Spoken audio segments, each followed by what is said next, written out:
taught early childhood education for over 20 years, and I've been really fortunate to travel a lot and to work in many capacities with various different settings and different programs.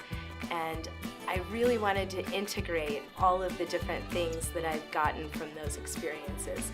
So my inspiration is largely from Reggio Emilia approach, but also Montessori and Waldorf and democratic preschool.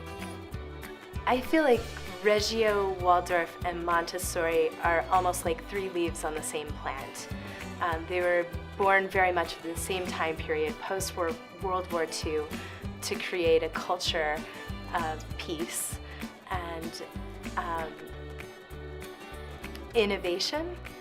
And I think that they work very well together. I think very often the three are separated, and certain preschools very much want to identify with one and just disregard all of the contributions that the other can be.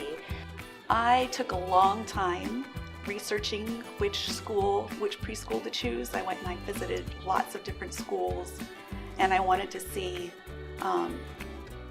did my kid like being in that environment? And she absolutely loves being with Kelly. It is hard to get her to come home when I come to pick her up. She wants to move in.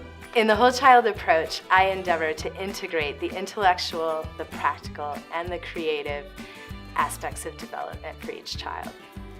She's having so much fun there, and one of the things that I found lacking in some of the other schools was just that bond with one-on-one, and with Kelly really taking the time to connect with my daughter, not just teaching her, but really understanding how does she respond, what makes her tick.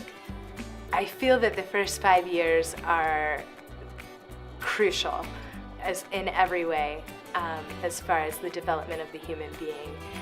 They're creating more synapses in those first 5 years than any other time in their life. So if I do my job well, then we're essentially increasing their capacity for learning for the rest of their lives. Kelly is really intentional with everything that she does. She's thought through the sequence and just knows in that moment, okay, here's where I can turn it. Here's what I could do to help this particular child in this area. Every subject is all the subjects. We can do science with art and math with art and whatever the child is excited about. Goodness, my older girl, she would come home after school singing. Like, you know that things are going well if your kid is so happy that they're spontaneously singing. And sometimes I'm almost overcome to see a child master a skill that they've struggled with. Having that kind of caretaker, I think, is a really difficult thing to observe. Well, we celebrate our mistakes. Instead of making things wrong or labeling them as a mistake, it's just, okay, we tried that, and what can we learn from that, and how can we further that? So in a really playful way, critical thinking happens naturally. They try things and assess them and try a new thing.